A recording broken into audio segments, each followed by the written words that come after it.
Hi, it's Acorn, Mick from Acorn. Okay, okay. Cheers.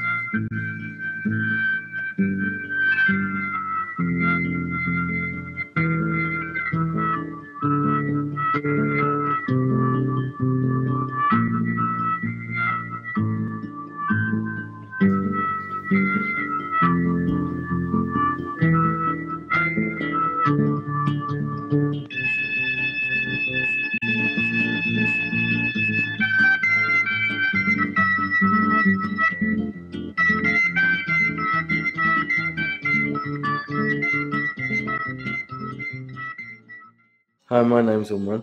I work for Acorn. I've personally been out and to different areas around East Lancashire, especially Nelson, the Pendle area and the Burnley area. And we've very quickly realised that the drug problem is vast in the community. In Nelson, I visited a couple of mosques and I spoke to the head of mosque, and we had a discussion in depth around this problem.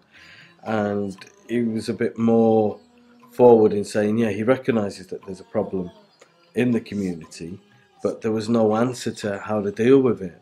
He said that people have been brought into the mosque and praying 5 times a day will sort it out, they'll get into religion. And to be honest, it's worked for a few percent, maybe 2-3% it works. 2-3% get to a certain age and they stop their ways and they'll settle down, they'll marry and they'll have kids, and it's worked for them. But there's a vast percent that doesn't work for. And the Imam of the mosque agreed with that.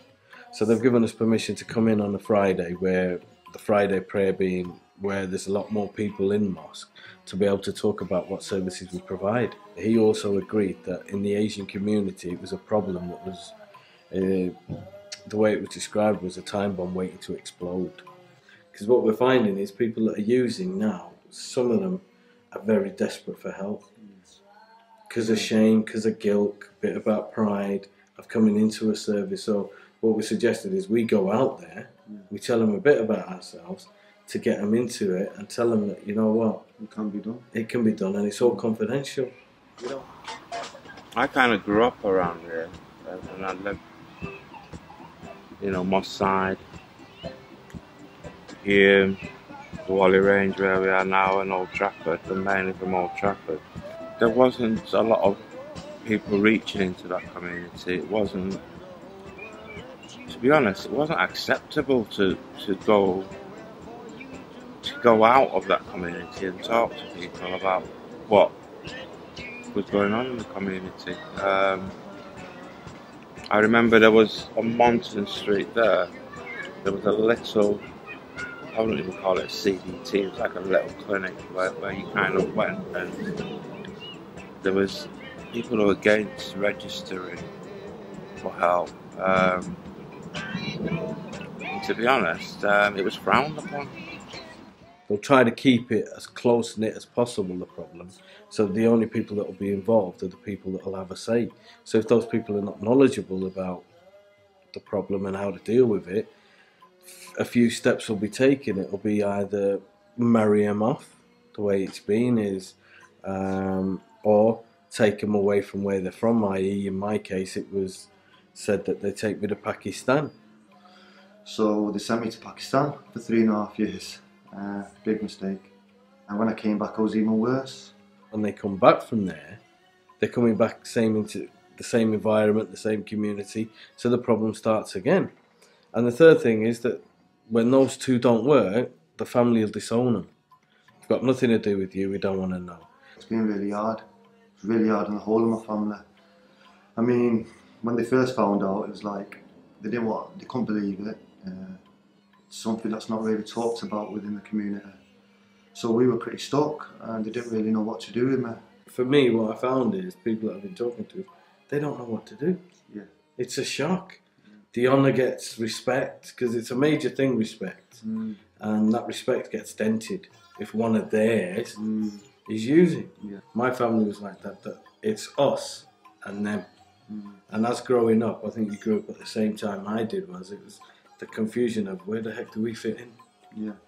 Because we're sent to school, we're told to go to school. School's full of white people, but then at home you're telling us it's them. You want us to get educated with them, But then you don't want us to be part of them. And I identify with your story. I've got a cousin, she's a teacher, and it was her idea to go see the doctor around my problem. Otherwise my family will, but I mean it was an ultimatum on the last day. They'd even bought the ticket for me to go to Pakistan. The GP knew about Acorn, was known as ADAS at the time, of what ADAS did, and I came here. What ADAS did, and they continue to do today, is they help the family. If families turn up to this family group, it's so educating to them. My wife learned a lot. She needed a translator, so my cousin had come with. Through that, not just my wife learned, my cousin learned. They took it back home. My uncles, my mum, my brothers, the whole family got to know about what addiction was, where they were enabling, where, you know, instead of locking me out, how to deal with what was going on for them, so they were able to deal with what was going on for me. There's a person that takes the drugs, and then the community, the family, i.e. the immediate family and the community at large, not knowing how to deal with that problem. Unless you attract the family, it's going to be very difficult to attract the addict. In Nelson, I kind of recommended them taking it on board for educating the staff around culture. Because the receptionist, you walk in, the receptionist there, he or she, is the first meter and greeter of the addict and alcoholic that's self-referring. Then the person that does the assessment needs to be aware of people's culture. Going to any organisation and seeing people of ethnic minority origins working there is an absolute bonus. I don't know, it's not something you sit and think about, it's just instinctive that there might be something here for me. My key worker at Acorn House was mixed race, the same as me.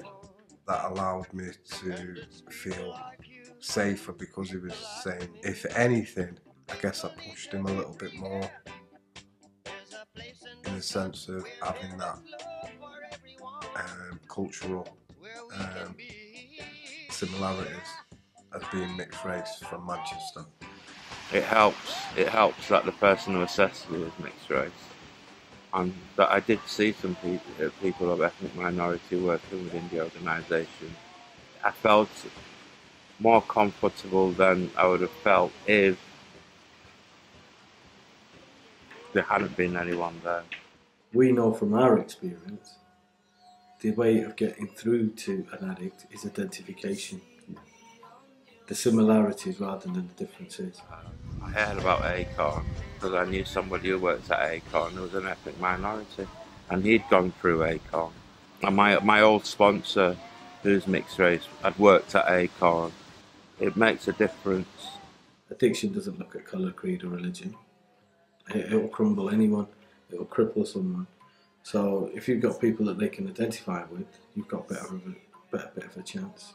I mean, I saw a family recently up in East Lancashire, and the mum and wife weren't willing to talk, but as soon as I started to identify this is what goes on, this is what happened with my mum, they were interested, and now her son comes to the services.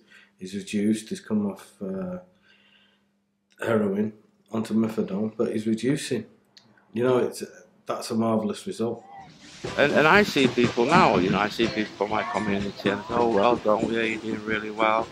I hope that encourages them to, you know, to find solutions in areas where they're not comfortable, because the solution was never in the community.